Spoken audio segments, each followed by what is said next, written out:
ولقد آتينا لقمان الحكمة أن اشكر لله ومن يشكر فإنما يشكر لنفسه ومن كفر فإن الله غني حميد وإذ قال لقمان لابنه وهو يعظه يا بني لا تشرك بالله إن الشرك لظلم عظيم.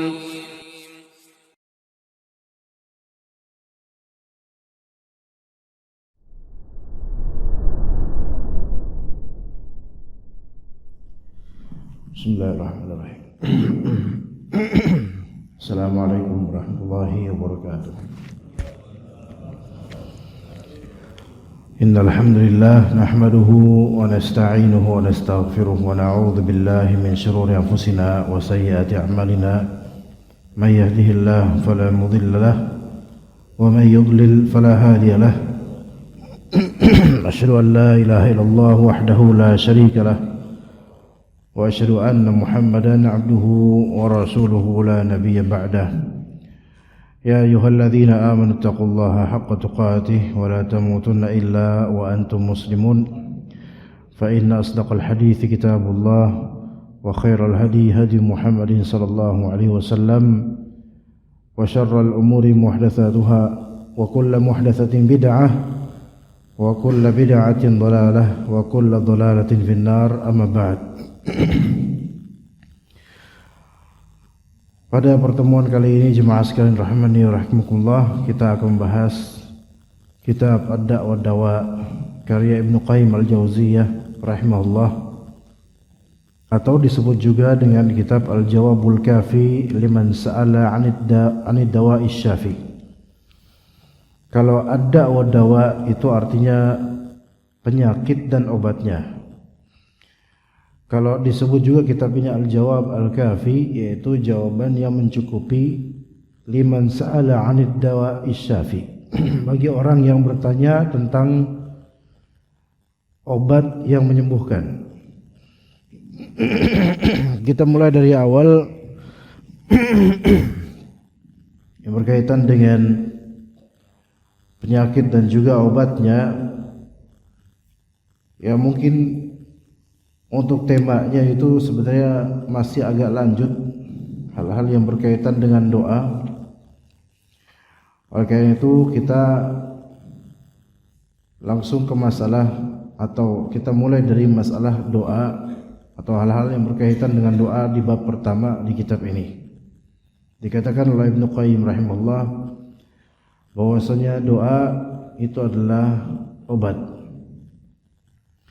Doa adalah obat yang bermanfaat, sangat bermanfaat. Dan doa adalah musuh bagi bencana. Doa adalah musuh bagi bencana. Artinya yang memerangi bencana dan menanggulanginya dengan izin Allah Ta'ala adalah perbuatan hamba ini, yaitu berdoa, minta sama Allah. Dan mintanya langsung sama Allah. Kalaupun bertawasul, maka tawasul dengan tawasul yang syar'i. Maka doa akan memerangi, mengobati, mencegah, menghilangkan ataupun meringankan bencana yang menimpa. Jadi doa itu memerangi bencana yang menimpa, mengobatinya, mencegahnya, menghilangkannya, ataupun minimal meringankan bencana itu. Ini menunjukkan doa secara absolut memiliki impact pada takdir yang buruk berupa musibah. Itu pasti jika hamba ini berdoa. Dan dikatakan doa adalah silahul mu'minin. Doa adalah senjatanya kaum mukminin. Dia senjata maknawi yang kerap kali lebih kuat daripada senjata fisik. Demikian yang diriwayatkan oleh Al-Hakim dalam kitab Sahih atau Mustadraknya dari Ali bin Abi Thalib, bahwasanya suatu ketika Rasulullah SAW bersabda, "Ad-du'a'u silahul mu'min wa imadud dini wa nurus samawati wal ard. Doa adalah senjatanya kaum mukminin dan merupakan tiang agama serta cahaya langit dan bumi. Ketika bersanding dengan musibah, doa mempunyai 3 kondisi sebagai berikut. Jadi ketika bersanding dengan musibah, doa punya beberapa kondisi, 3 kondisi. Kondisi pertama,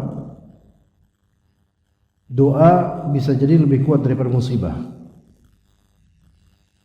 Jadi dengan itu maka doa mampu untuk mencegah terjadinya musibah. Karena doanya dia itu lebih kuat daripada musibahnya. Atau yang kedua sebaliknya, doa lebih lemah daripada musibah. Akibatnya doanya itu terkalahkan sehingga musibah pun tetap menimpa orang yang bersangkutan. Akan tetapi walaupun doa ini lebih lemah daripada musibah yang terjadi, tetap doa ini punya efek. Minimal meringankan musibah tersebut meskipun hanya sedikit. Jadi sekalipun orang ini lemah dalam berdoa, tapi dia berdoa, dan lemahnya mungkin kalbunya, jarang berdoa tapi masih berdoa, itu tetap memberikan efek walaupun tidak maksimal. Jadi dia meringankan musibah itu. Kemudian yang ketiga, satu sama lain dari doa dan musibah saling menyerang dan saling menghilangkan, seolah-olah seperti itu. Artinya 50-50. Doanya kuat, musibahnya juga sekuat itu. Maka saling menyerang. Tapi ini pasti doa memiliki efek. Karena setiap peperangan meskipun imbang, pasti damage-nya itu pasti ada. Pasti ada. Al-Hakim meriwayatkan lagi dalam Al-Mustadrak dari Aisyah radhiyallahu anha, beliau mengatakan bahwa Rasulullah sallallahu alaihi wasallam bersabda, la yughni hadharun min qadar wa du'a'u yanfa'u mimma nazala wa mimma lam yanzil wa innal bala'a la yanzilu fa yalqahu ad-du'a'u fa ya'talijani ila yaumil qiyamah. Sikap waspada tidak mampu menolak takdir. Sikap waspada, ini kaidah, sikap waspada, hadar. Ya, hadar tuh kayak merasa waspada, itu sikap tersebut tetap tidak bisa menolak takdir. Takdir ada sendiri, waspada ada sendiri. Ya, takdir sudah tercatat oleh Allah Azza wa Jalla. Jadi maksudnya, kalau memang sudah Allah Ta'ala akan takdirkan kena musibah pada waktunya, walaupun orang ini punya tingkat awareness yang tinggi, kesadaran, kewaspadaan yang tinggi, maka kalau emang nasibnya dia dapat musibah di jam tersebut, ya tetap kena. Tentu kaidah begini bukan berarti kita nggak usah waspada, bukan begitu juga. Ikhtiar itu step awal, hasil biar Allah yang tentukan. Kalau ternyata udah ikhtiar waspada terus kemudian kena juga, ya qadarullah. Malah justru kita punya hujah, ya saya udah waspada, ya alhamdulillah. Dibandingkan nggak waspada sama sekali terus kena, kan kita nggak punya argumen. Tapi tetap namanya takdir pada asalnya, kalau sudah dicatat oleh Allah begini, mau orang waspada atau gimana, maka enggak mampu menolak yang sudah Allah Ta'ala catatkan untuknya. Kemudian wa du'a'u yanfa'u mimma nazala wa mimma lam yazil. Sementara doa itu yanfa'. Doa itu memberikan manfaat kepada hal-hal yang telah terjadi dan yang belum terjadi. Kaidah lagi. Dua hal yang berbeda. Al-hadar dan ad-du'a. Al-hadar itu adalah kesadaran dan kewaspadaan. Ya.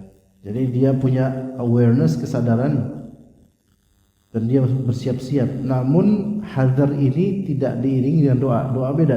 Doa itu pasti sadar, ada kesadarannya dan ada amalannya, itu minta sama Allah. Jadi tidak semua orang yang waspada itu mesti doa, nggak mesti. Tidak semua orang yang waspada pasti doa, nggak semuanya. Tapi semua orang yang berdoa pasti ada tingkat kesadaran dan kewaspadaannya. Kayak gini misalnya,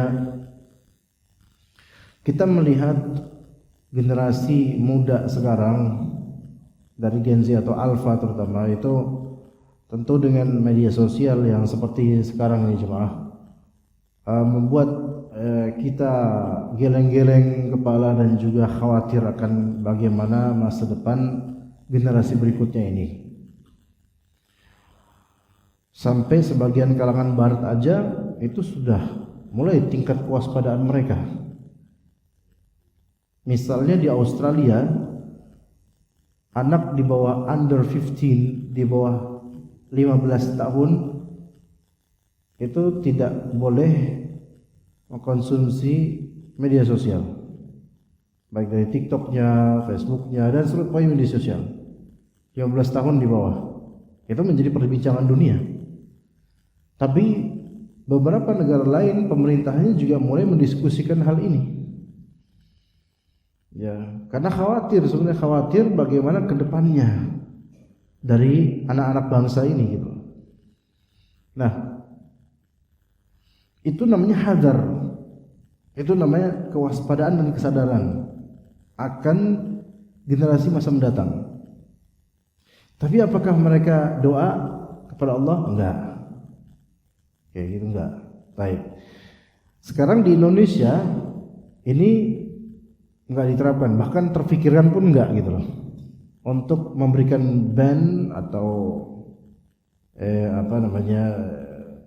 melarang anak-anak di bawah 15 tahun untuk mengkonsumsi media sosial, ini enggak terfikirkan metode seperti ini. Dan yakinnya pasti bakal banyak yang menolak gitu kan. Di Australia aja banyak yang menolak, sampai beberapa pemuda itu melayangkan surat ke pengadilan untuk membuka peraturan ini gitu. Ya, tapi sepertinya tetap diterapkan. Nah, di Indonesia mungkin ada kesadaran dan kekhawatiran ke depannya, tapi tidak ada ikhtiar yang betul-betul maksimal mungkin.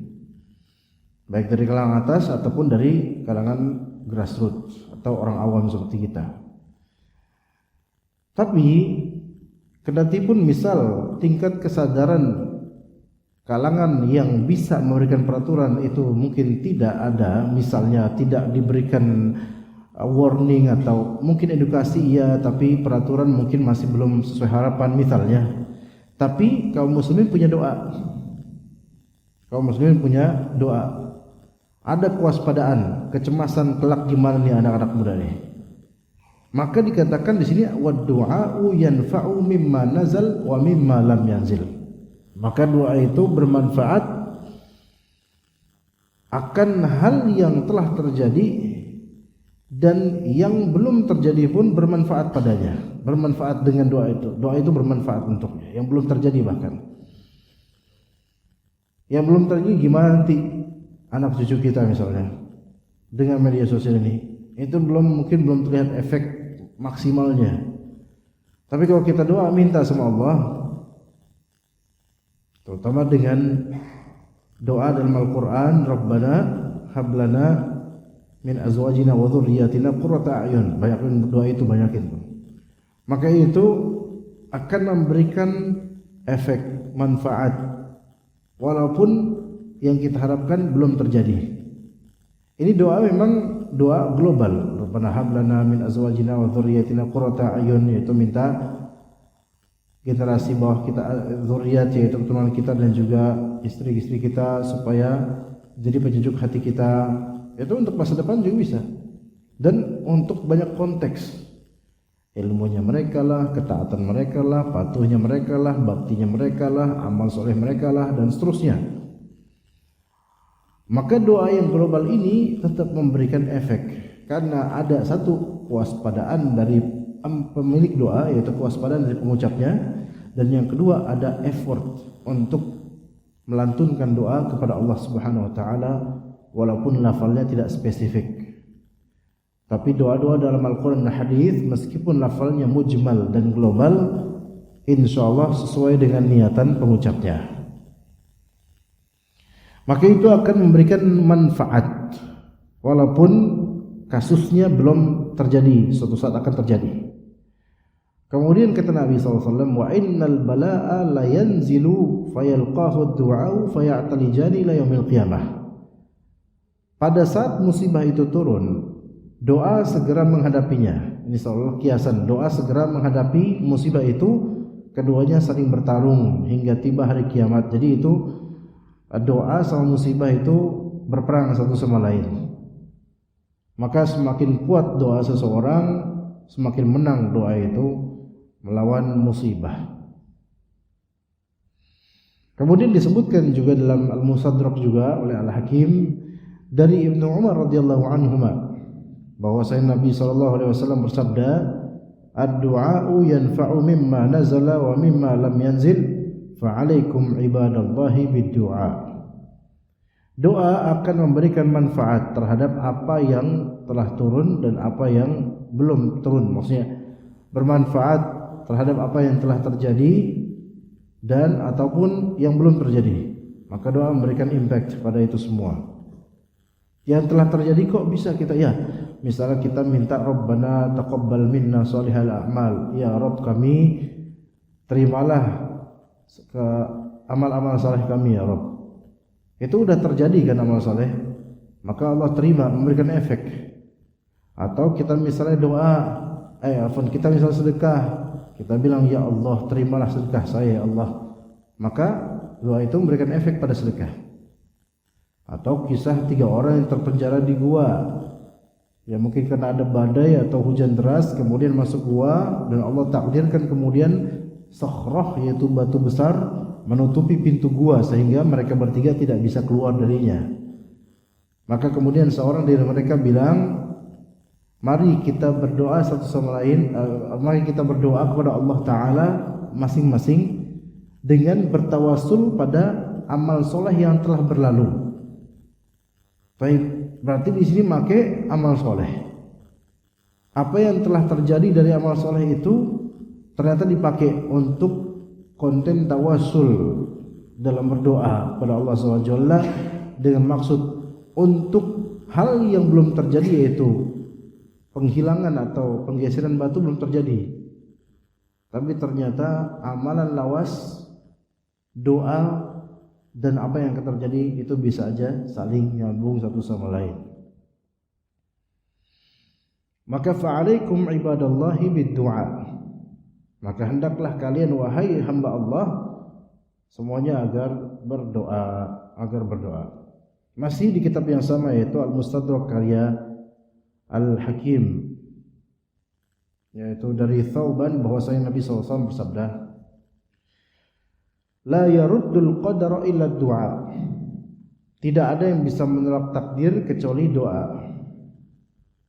Wala yazidu fil umri illa al-birr, tidak ada yang bisa menambah usia kecuali kebajikan.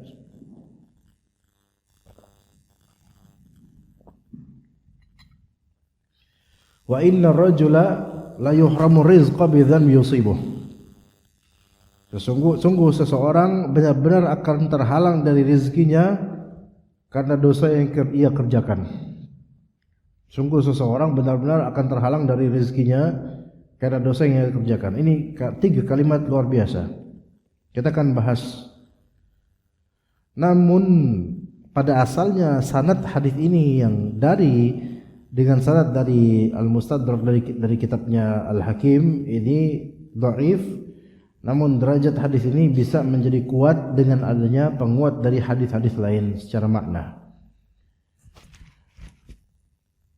Jadi hadis ini memiliki penguat sehingga insyaallah minimal derajatnya dapat derajat hasan, arti bisa diterima.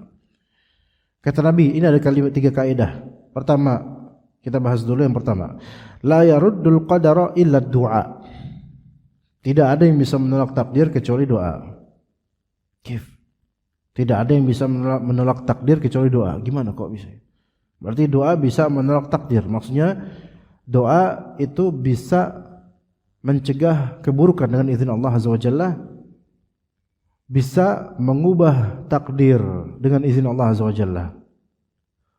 Pertanyaan besar, bukankah takdir itu tidak berubah? Kok sekarang berubah, ditolak pula? Ya. Maka kita harus paham baik-baik bahwasanya takdir itu ada beragam macam.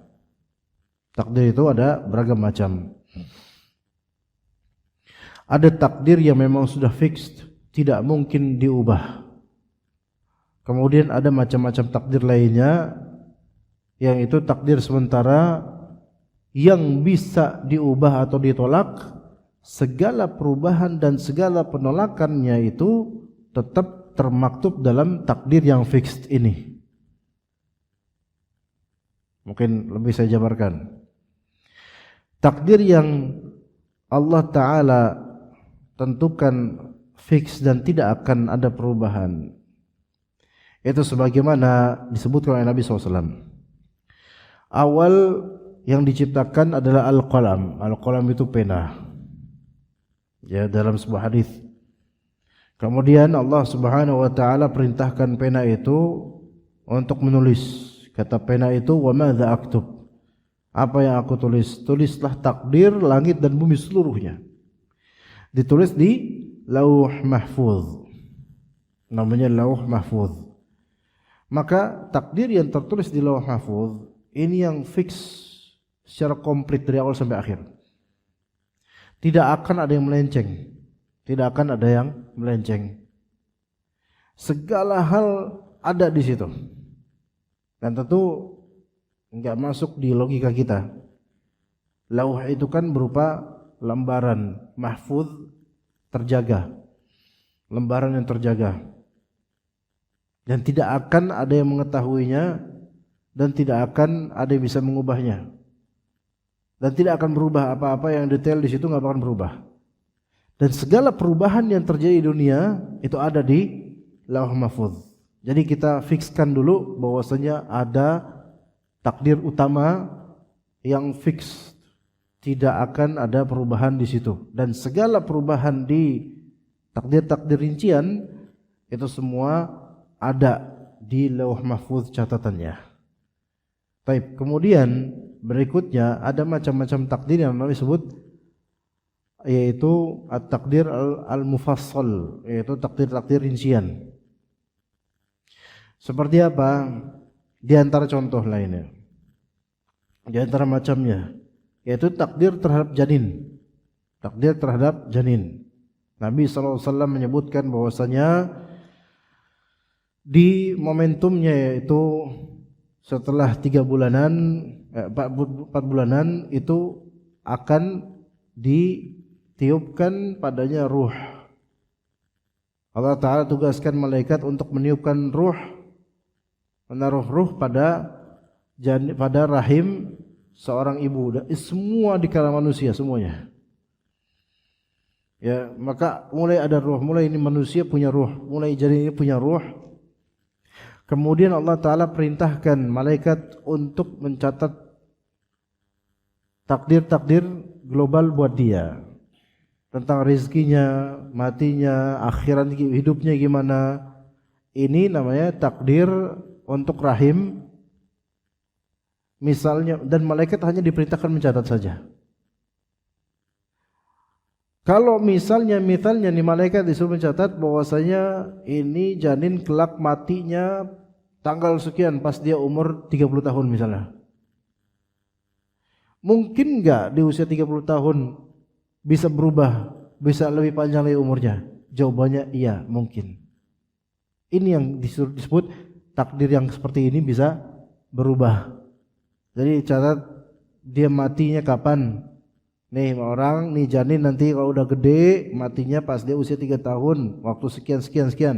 Misalnya ini gambar misalnya aja. Ternyata sebelum 30 tahun dia adalah laki-laki yang rajin silaturahim. maka kemudian Allah panjangkan umurnya. Nah, ini berarti takdir janin dia berubah menjadi lebih panjang lagi kehidupannya. Perubahan ini termaktub di Lauh Mahfuz. Kira-kira bisa jelas nggak Pak penjelasan saya di sini? Oke, masuk ya. Jadi perubahan ini ada sebab. Pertama rahmat Allah, kemudian amalan dia yaitu apa? Silaturahim. Yang kata Nabi itu memperpanjang usia. Nah, perpanjang usia. Panjang tadi 30 ternyata lebih lagi gitu. Berarti kan ini ada perubahan takdir. Malaikat yang mencatat dan meniupkan roh dan mencatat takdir janin ini hanya ditugaskan mencatat.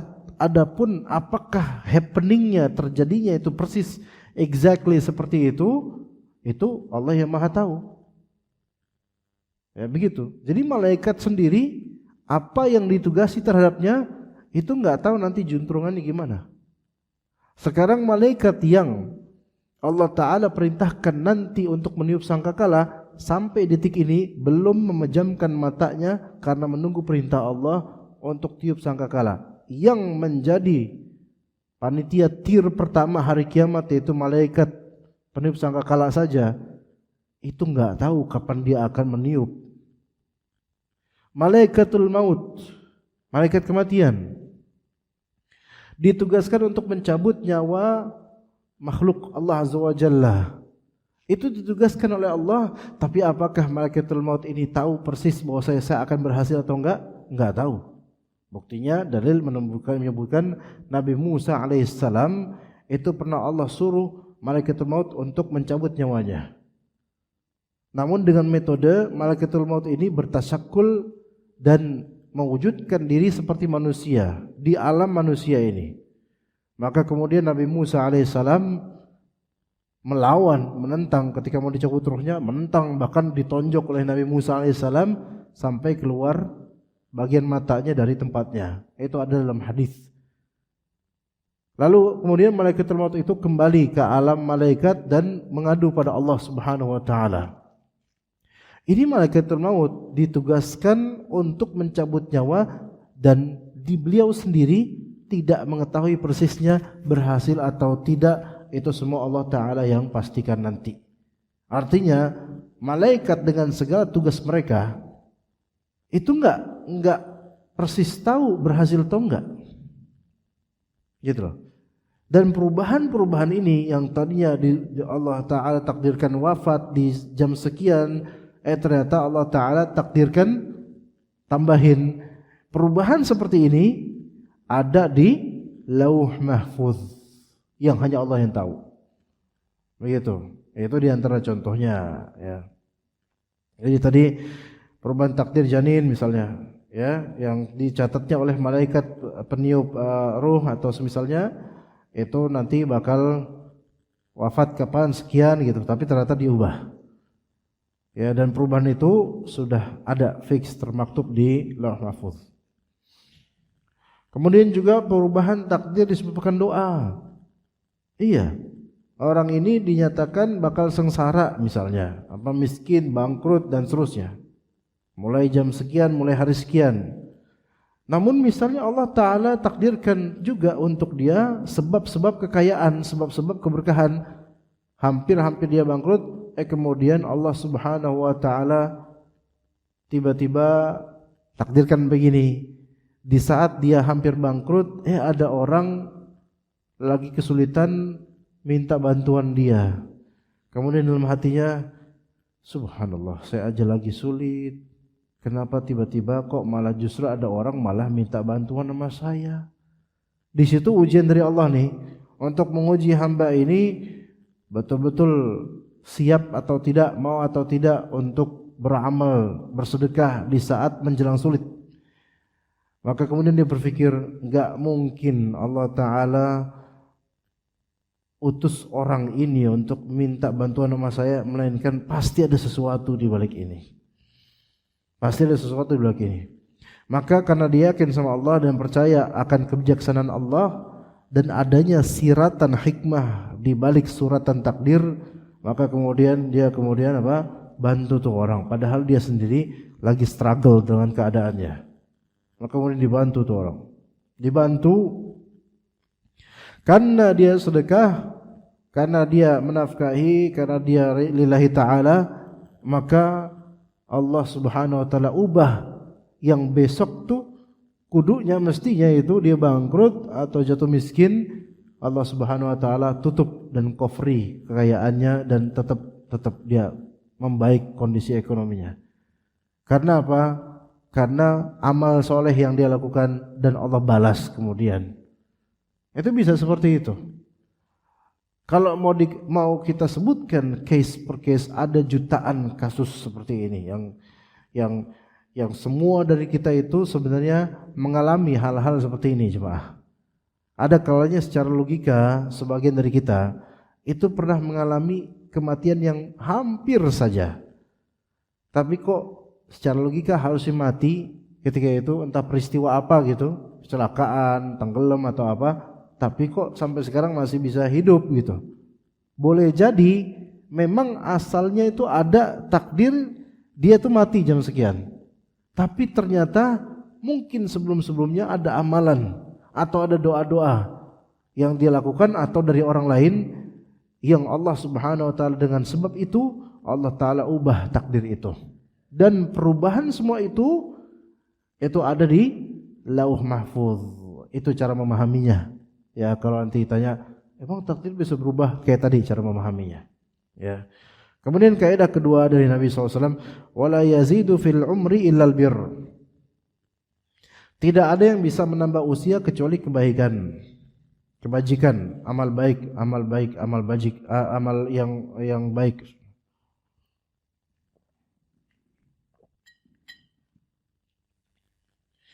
Albir di sini amal baik secara global. Itu bisa menambah umur. Dan ulama mereka memiliki perbincangan cukup panjang mengenai permasalahan ini, yaitu pertanyaan apakah perbuatan hamba, perbuatan baik itu memang bisa menambah umur secara hakikat, umurnya tambah gitu, atau ini hanya suatu metafora, itu hanya suatu kiasan aja, suatu permainan bahasa. Pendapat pertama bilang bahwasanya secara hakiki iya umur bertambah, bisa bertambah umurnya gara-gara dia beramal soleh. Itu pendapat pertama.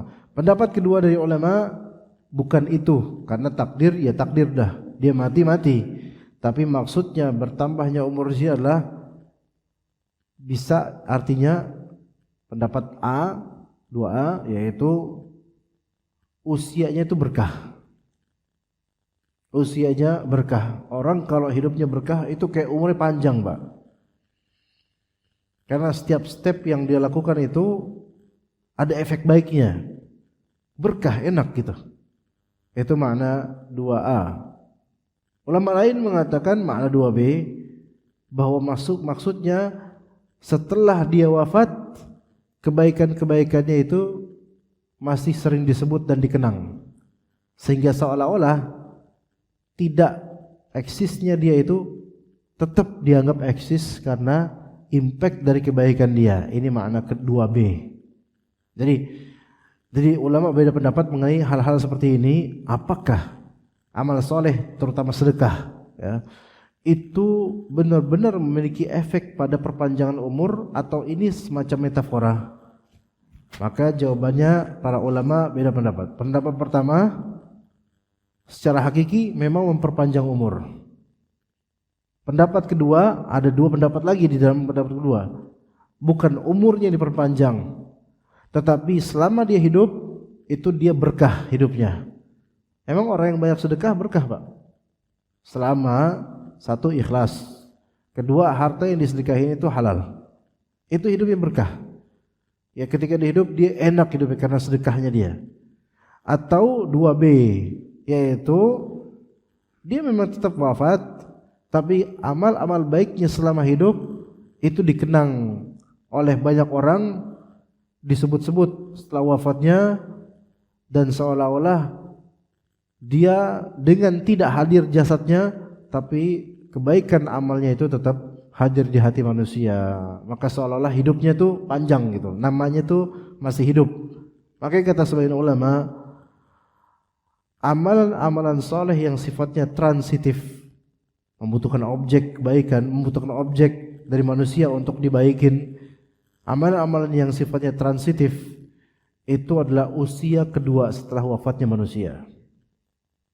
Ya, antum wakaf masjid, mushaf, kitab kajian, atau hal-hal lain dari wakaf atau mungkin sedekah yang mengalir pahalanya dan seterusnya, maka itu adalah usia kedua setelah wafatnya kita. Atau menulis kitab, atau mendorong seorang ustadz atau dai atau mungkin ilmuwan membiayai proyek penelitian atau menulis kitab supaya bermanfaat bagi manusia, itu juga menjadi second age, yaitu usia kedua setelah wafatnya kita. Begitu ya. Jadi itu maknanya. Tadi kita sebutkan tidak ada yang bisa menambah usia kecuali kebaikan, terutama sedekah dan silaturahim. Wa innar rajula la yuhramu rizqa bidzanbi yusibuh. Nah, ini faedah terakhir insyaallah. Nanti kita mungkin akan beri kesempatan untuk tanya jawab setelah ini insyaallah. Dikatakan di sini, sesungguhnya seseorang benar-benar akan terhalang dari rizkinya sendiri karena dosa yang ia kerjakan. Ini juga ada kaitan dengan pengubahan takdir. Tentu yang namanya rizki, kalau memang sudah Allah takdirkan absolut bakal dapat, itu mau banyak penghalang juga pasti dapat dia. Cuman di sini ada faedah tambahan, ada exception, bahwasanya rizki yang asli Allah murahkan pada fulan itu bisa aja tercegah darinya disebabkan kelakuan fulan itu sendiri. Ya, jadi sungguh seorang benar-benar akan terhalang dari rezekinya karena dosa yang dia kerjakan. Jadi dosa itu memiliki nilai yang membuat hidup seseorang itu ada perubahan. Bahkan rezeki itu bisa berubah, yang Allah Ta'ala takdirkan semua ini. Yang seseorang kan di janin atau takdir terhadap janin yang tadi kita sebutkan, itu Allah perintahkan malaikat untuk mencatat rezekinya apa aja nanti. Misalnya ternyata rezekinya nanti dia di usia remaja akan dapat warisan, misal, karena orang tuanya akan meninggal. Misalnya, misal saja, ya, ini pakai misal saja. Karena orang tua meninggal, dia akan dapat warisan di usia remaja dan menjadi orang yang kaya karena kepemilikan harta dan properti warisannya banyak, misalnya. Namun sebelum bapak meninggal, ternyata dialah anak yang mengarrange dan mengadakan pembunuhan terhadap ayahnya sendiri. Maka yang mestinya dia itu dapat itu harta warisan, namun karena ketahuan dialah yang membunuh, dan dalam Islam dikatakan la yarithul qatil, pembunuh tidak dapat warisan. Maka akhirnya dia terhalang dari warisan yang besar itu. Padahal itu tuh secara hukum syariah asli tadinya buat dia. Tapi karena dia pelaku pembunuhan terhadap orang tuanya sendiri karena mengharapkan warisan, dia mahrum, diharamkan dari warisan tersebut. Ini salah satu sampel aja. Bisa berubah itu gara-gara kelakuan dia sendiri. Dan sekarang jemaah sekalian alhamdulillah, kalau kita lihat rezeki, banyak orang punya skill, punya ini, punya itu, memang Masya Allah harusnya bisa kerja, bisa ini, bisa itu, tapi kok seret rezekinya. Coba pertama kali yang dipikirkan bahwasanya rezeki itu takdir Allah, jelas. Apa yang memang buat rezeki kita nggak bakal pindah ke tangan orang lain, itu pasti. Tapi boleh jadi yang memang mestinya wajarnya kita dapat rezeki itu, tapi terhalang atau tertunda gara-gara dosa kita sendiri. Maka tanyakan kepada sekarang yang lulusan S1, lulusan S2 misalnya.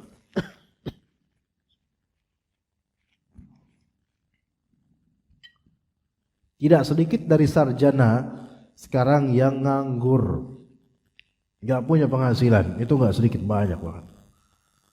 Kadang-kadang kita ke pabrik-pabrik lihat itu di jalanan begitu banyaknya, misalnya generasi Gen Z yang mereka antri panjang untuk apply job, melamar kerja, dan ternyata yang diseleksi hanya sekian saja. Banyak akhirnya nganggur, balik ke kampung atau diam di rumahnya mendekam tanpa pekerjaan sama sekali. Dan juga pedagang banyak yang seret dagangannya. Sebelum kita menyalahkan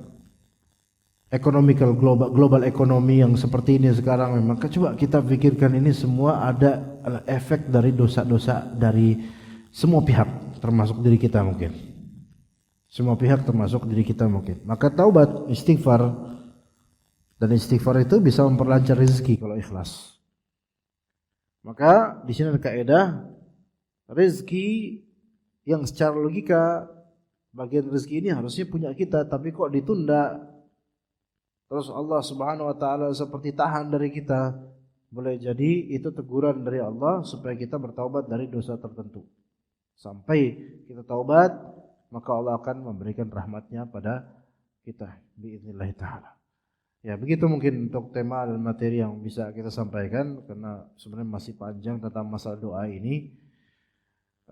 Sallallahu ala nabiyina Muhammad wa ala alihi wa sahbihi ajma'in. Jika ada pertanyaan dipersilahkan jemaah sekalian. Kira-kira jam berapa waktu syuruk, Pak?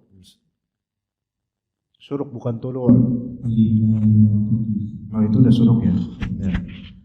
Kalau ada pertanyaan dipersilakan, ada waktu sekitar 10 atau sekitarnya 15 menit untuk bertanya, dipersilakan karena katanya ada sesi tanya jawab.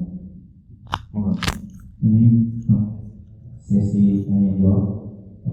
Jemaah yang ingin bertanya bisa lalu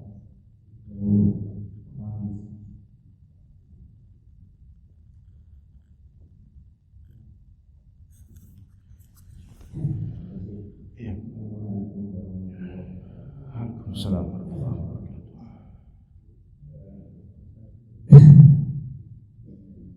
Biasanya kalau doa itu pasti dikabulkan, kan?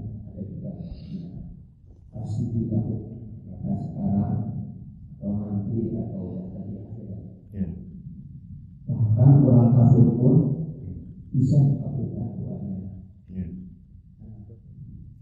Ini agak kontradiktif dengan berharap untuk dikabulkan yang Tuhan. Itu dunia. Hari ini mohon penjelasannya. Ya. Di sini doa itu pasti dikabulkan dengan syarat. Jadi doa pasti dikabulkan dengan syarat. Allah Ta'ala berfirman, ud'uni astajib lakum. Berdoalah kepadaku, maka aku akan memperkenankan atau menjawab doa kalian.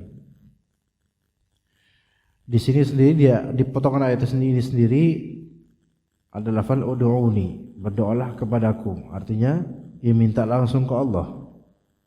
Ada sisi tauhid. Kalaupun bertawasul harus dengan tawasul yang disyariatkan. Ya, ada kalanya seseorang minta, memang lafalnya ke Allah, Rabbi, Ilahi, ya Allah, Allahumma, tapi ternyata kalbunya itu tidak berdoa. Sampai ada hadis yang menunjukkan, jadi betul doa itu pasti dikabulkan, tapi pengabulan itu ada syarat-syaratnya. Gitu. Nah, kadang manusia itu merasa yakin dikabulkan, tapi dia tidak memenuhi kriteria pengabulan. Di antaranya tergesa-gesa. Sebagaimana kata Nabi SAW, yustajabu li ahadikum ma lam ya'jal. Doa setiap kalian akan dikabulkan selama tidak tergesa-gesa. Seperti apa? Yaqul, dia bilang, da'autu falam yustajab li. Saya sudah doa tapi belum juga dikabulkan. Padahal ini kalimat biasa aja seolah-olah. Padahal doa saya dikabulkan, tapi gara-gara kalimat seperti ini saya udah doa, tapi sampai sekarang belum dikabulin. Ada kalimat seperti menggugat keputusan Allah kapan bakal dijawab, maka penggugatan yang ringan mungkin terasa ini itu bisa membuat doa enggak dikabulkan. Oke, nanti soal berharap nanti akan saya sebutkan nanti. Kemudian Nabi SAW juga menyebutkan dalam hadis lain bahwa saya doa seseorang dari qalbu yang ghafil lahin, qalbu yang lalai, qalbu yang enggak memanai doanya, itu juga Allah tidak menerima doa itu. Enggak dijawab doa itu. Yaitu dia ngomongnya doang, hatinya tuh kemana-mana. Maka enggak dijawab karena ya dia cuma ngomongnya doang, lidahnya aja. Kalbunya enggak. Orang pada Allah dia amin, amin, amin, amin aja. Dia enggak ngerti yang doain apa. Rasulullah bilang dari kalbu yang lalai, kalbu yang enggak peduli dengan lafal doa gimana maknanya, enggak peduli, dia penting amin, amin, amin, amin. Makanya yang seperti ini enggak dijawab. Jadi enggak memenuhi kriteria doa yang terjawab. Nah, kemudian yang Bapak maksudkan, bukankah doa itu bakal dijawab? Tapi kenapa kita juga harus berharap? Nah gitu kan? Nabi SAW bersabda begini, Ud'ullaha wa antum muqinuna bil ijabah. Berdoalah kepada Allah dalam kondisi kalian tuh yakin akan jawabannya. Nah ini kan harus yakin akan jawabannya doa itu. Tetapi namanya yakin, di situ kan ada harapan. Antum bisa yakin terjawabnya doa, berarti ada harapan yang dipupuk dan dibangun. Karena kalau antum enggak berharap, bagaimana antum bisa yakin? Jadi seolah-olah yakin itu adalah bangunan harapan yang kuat sehingga sampai yakin. Namanya orang minta, itu kan berarti berharap. Dan doa adalah minta. Doa adalah minta. Ketika meminta tapi enggak ngarep, itu namanya sombong. Ya, ketika minta tapi enggak ngarep, namanya sombong. Ya Allah, berikanlah saya rezeki. Saya yakin akan jawaban Engkau, makanya saya enggak ngarep sama Engkau. Coba bahasa gimana? Ya Allah, berikanlah saya rezeki. Yakin Engkau bakal ngasih rezeki. Ya karena saya yakin, karena pasti kasih, ya udah saya nggak usah berharap. Kira-kira gimana? Ada sisi takabur. Makanya ar-roja, yaitu harapan, itu lazim dalam berdoa. Bahkan orang yang berdoa tapi dia nggak ngarep, itu bukan berdoa namanya, main-main. Main-main. Jadi hidup ini kita ada 3 asas dalam ibadah, 3 syarat, 3 komponen yang harus ada dalam ibadah, terutama doa. Yaitu mahabbah, cinta. Kemudian al-khauf, rasa khawatir, takut. Dan ar-roja, rasa berharap. Ketika berdoa, maka rasa berharap supaya dikabulkan ini harus on. Dan kalau bisa meninggi rasa berharapnya sampai yakin levelnya. Nah, kalau dikatakan bukankah yakin terkabulnya doa dengan berharap itu kontradiktif? Justru tidak. Karena harapan, berharap itu adalah komponen yang membangun keyakinan.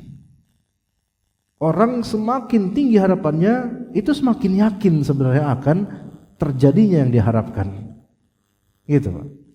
Ya. Coba kalau dipikir-pikir, bukan hanya doa, apapun itu. Ya. Ketika kita misalnya safar. Atau nih sekarang bulan Rajab ya Pak ya. Bulan Rajab ya. Nah, kita minta sama Allah supaya kita bisa dipanjang usianya sehingga sampai Ramadan. Ya. Kita minta sama Allah, ya Allah, sampaikanlah saya ke Ramadan supaya saya bisa beramal. Pasti secara zat ketika doa itu pasti tanpa disadari pun kita ada berharap, ini minta sama Allah. Dan seolah-olah Ramadan itu dekat sama kita dan yakin banget Ramadan itu, kita sampai Ramadan terbayang, kemudian kita sholat tarawih berjamaah, terbayang subuh makin penuh, terbayang ini. Ada sisi yakin banget gitu loh. Itu kan berarti kan sebenarnya harapan yang bertumpuk menggunung meninggi gitu loh. Jadi harapan dengan yakin terkabulnya doa itu tidak kontras. Tidak kontras, karena justru itulah komponennya. Seperti itu Pak ya yang bisa saya jawab. Ya Allah alam. Ya, silakan jika ada lagi.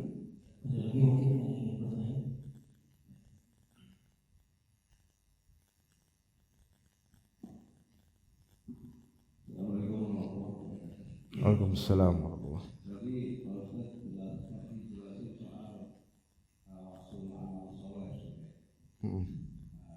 Itu yang dimaksudkan amal soleh kita sendiri. Apa kita doain sebelum kita berdoa untuk diri sendiri, kita berdoain orang lain yang kita anggap soleh. Misalnya kita sebelum doa kita baca sholawat dulu. Sholawat. Jadi mendoakan ke Nabi kan ya. Kita juga sering kita doain dulu para sahabat, para ulama, siap.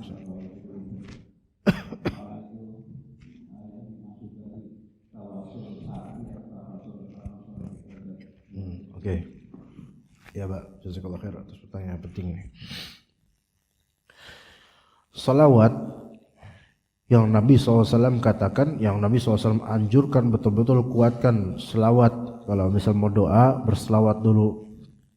Iya betul kalau itu. Tapi itu bukan tawasul dengan amal soleh. Maksudnya bertawasul dengan amal soleh saat doa adalah menyebutkan amal soleh yang pernah kita lakukan dari kebaikan, kemudian menjadikan itu penguat harapan dalam doa, dan berharap dengan kebaikan tersebut Allah memberkati kita untuk menjawab doa kita itu. Adapun selawat itu betul amal soleh, tapi selawat itu adalah seperti seolah-olah rukun dalam doa, soal penguat doa. Dia betul berselawat adalah amal soleh, tapi makna bertawassul dengan amal soleh adalah kita menjadikan amal soleh yang pernah kita lakukan, dulu, kita sebutkan dalam konten doa, kita sebutkan dalam proposal kita kepada Allah Azza wa Jalla. Ya, kayak misalnya saya kasih contoh. Tadi kan 3 orang yang terpenjara di gua itu. Dia bilang satunya, mari kita minta pada Allah dengan bertawasul pada amalan yang menurut kamu itu ikhlas dulunya, yang baik, amalan soleh dulunya masa lalu. Satu dia menyebutkan, bercerita, di doanya cerita dia, singkat aja cerita, dan Allah maha tahu segala cerita hidup kita. Dia bilang satu, saya dulu bakti sama orang tua begini, ya Allah jika engkau, menurut engkau saya itu waktu itu beramal ikhlas karena mencari wajahmu, maka bukakanlah kesulitan ini ya, gitu kan. Satunya seseorang yang mencintai sepupunya, kemudian dia berharap pengen mendapatkannya, kemudian ditolak terus, namun kemudian suatu saat perempuan itu punya hajat, butuh sama dia, akhirnya dia pakai perzinahan untuk membayarnya. Maka ketika udah bisa dia untuk berzina dengannya, tiba-tiba perempuan itu menasihati agar bertakwa kepada Allah dan sebagainya. Akhirnya dia tinggalkan dalam keadaan dia mencintainya. Dia meninggalkan sesuatu karena Allah Ta'ala. Maka dia bilang, ya Allah jika amalan saya tersebut yang berat itu termasuk amalan berat bagi sebagian orang. Amalan tersebut kalau engkau melihat aku melakukannya karena mencari wajahmu, maka singkaplah kesulitan ini gitu. Jadi kalau misalnya bapak nih, misal saja, contoh saja, bapak lagi dapat musibah atau ujian, kemudian pengen doa ini itu semakin kuat terkabul. Di antara sebabnya adalah tawasul dengan amalan soleh yang pernah bapak lakukan, tapi yang menurut bapak betul-betul soleh, mudah-mudahan ikhlas gitu ketika itu. Misalnya dulu mungkin pernah melihat seorang anak ya miskin atau gimana di pinggir jalan, kemudian bapak anterin ke rumahnya tanpa dilihat siapa-siapa, hanya Allah Ta'ala yang tahu misalnya. Terus katakan, ya Allah jika menurutmu menurut Engkau ya Allah, itu waktu itu saya ikhlas karena Engkau, maka tolong ya Allah singkapkan musibah ini, gitu. Jadi menyebut, jadi cerita Pak, di dalam doanya cerita. Nggak apa-apa, pakai bahasa sendiri nggak apa-apa. Allah Ta'ala pemilik segala bahasa, nggak apa-apa. Begitu Pak ya? Itu namanya tawasul dengan amal soleh. Ya. Bagaimana sebaiknya kita itu melihat keburukan kita supaya kita menyesali, kita lebih banyak bertobat. Ya. Kalau mengingat kebaikannya bukan mengingat Allah. Iya, gini Pak, ini kan kontekstual Pak, bukan dalam semua keadaan kita ingat kebaikan kita. Ini keadaan berhajat supaya doa kita itu makin dikabulkan oleh Allah, penguat doa kita, maka kita sebut, toh kita nyebutnya ke Allah kok, bukan ke makhluk gitu. Dan itu pun konteksnya khusus, yaitu ketika kita lagi butuh doa ini supaya dikabulkan. Adapun yang dimaksud kita tuh jangan ingat-ingat kebaikan kita, kau bisa lupain, itu dalam konteks umum, terutama di hadapan manusia. Ya kita kan dilarang untuk bersikap manan, mengungkit kebaikan itu nggak boleh, haram. Atau menceritakan secara ujub, maka itu nggak boleh. Menceritakan secara ujub, maka itu nggak boleh. Adapun menceritakan nikmat yang Allah berikan kepada kita, maka itu dianjurkan untuk sebagian konteks. Wa amma bi ni'mati rabbika fahaddits. Ya. Nah, mengingat keburukan kita di hadapan Allah, yaitu lazim, mesti. Tetapi dalam konteks eksepsional yang dikecualikan seperti ini, yaitu dalam konteks berdoa dan berharap semakin kuat doanya, maka boleh menyebutkan kebaikan kita, bertawasul dengannya di hadapan Allah saja. Maka seperti itu boleh Pak, begitu. Ya. Nah, gimana? Udah cukup atau belum? Atau ada lagi? Silakan kalau memang waktunya masih. Ya.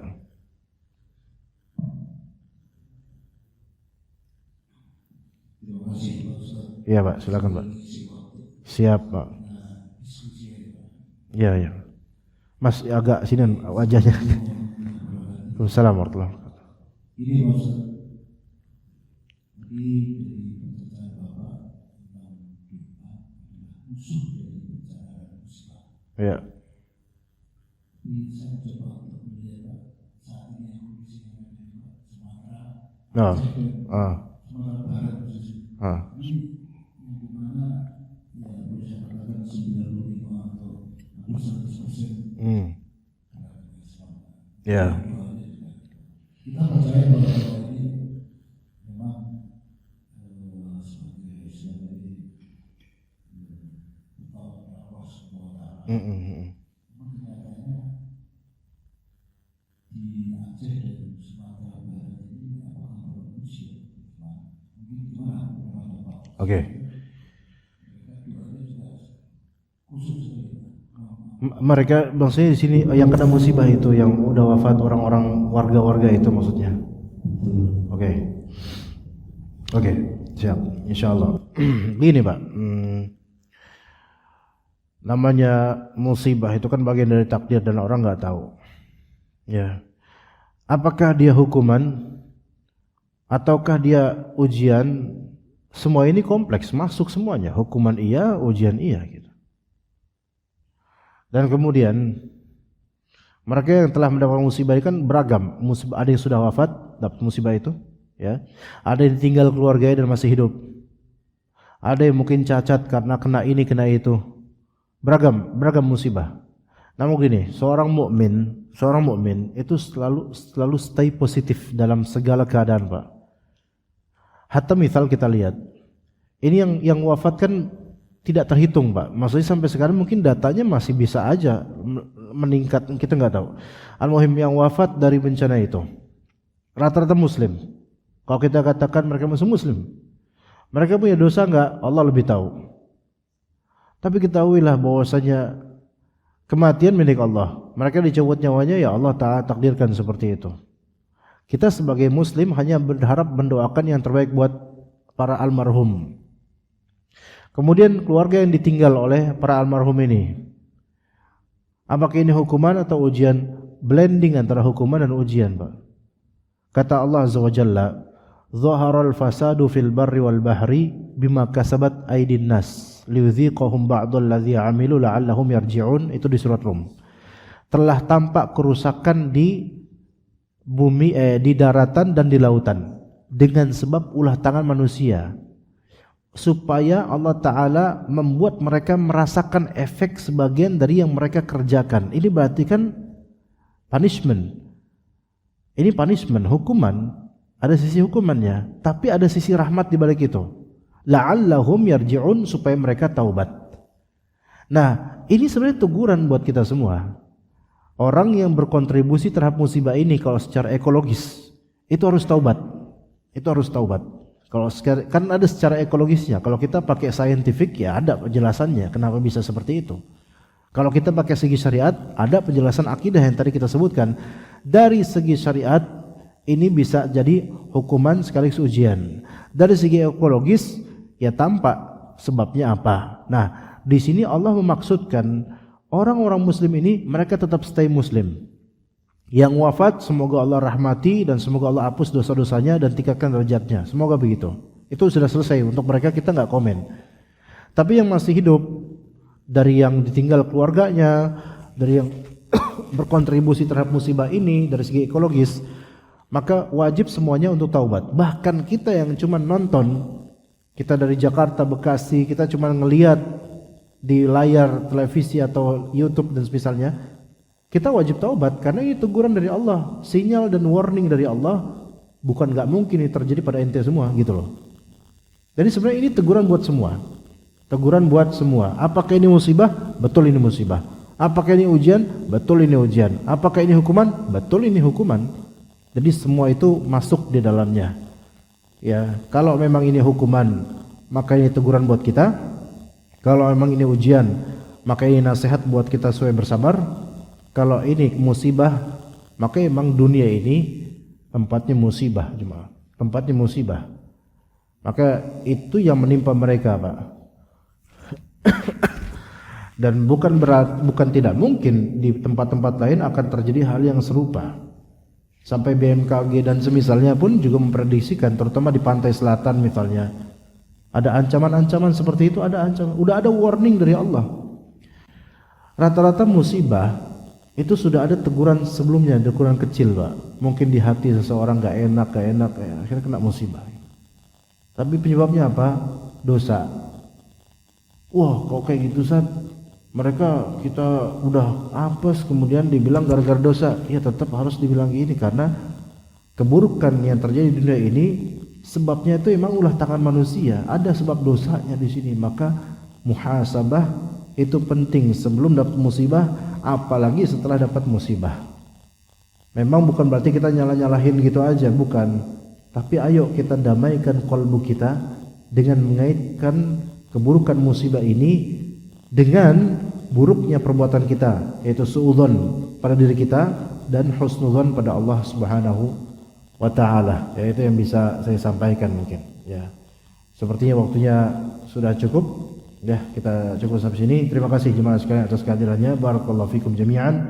Wa sallallahu ala nabiyina Muhammad wa ala alihi wa sahbihi ajma'in. Subhanakallahumma bihamdika asyhadu an la ilaha illa anta astaghfiruka wa atubu ilaik. Wassalamualaikum warahmatullahi wabarakatuh.